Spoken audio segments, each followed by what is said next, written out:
Today I am going to show you how I made this life-size statue of Goku.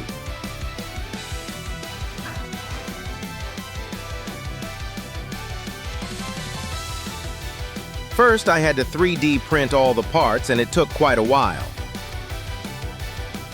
Here you can see most of the parts printed out and some already assembled.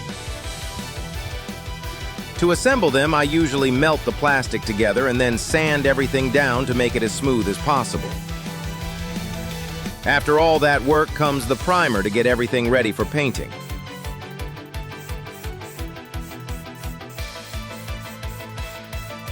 And finally starts the painting process, adding all the details of dirt, sweat, and blood.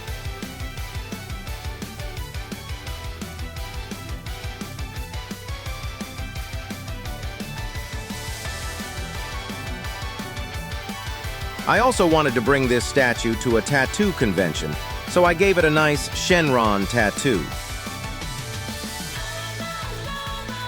Here you can see how it looked at the convention.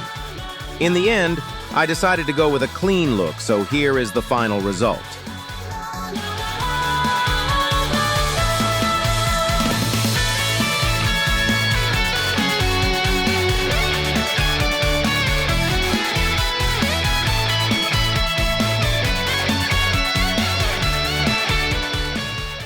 If you enjoyed this statue, give me a follow because next, I will be making a life-size statue of Gohan, Bulma, and Kratos.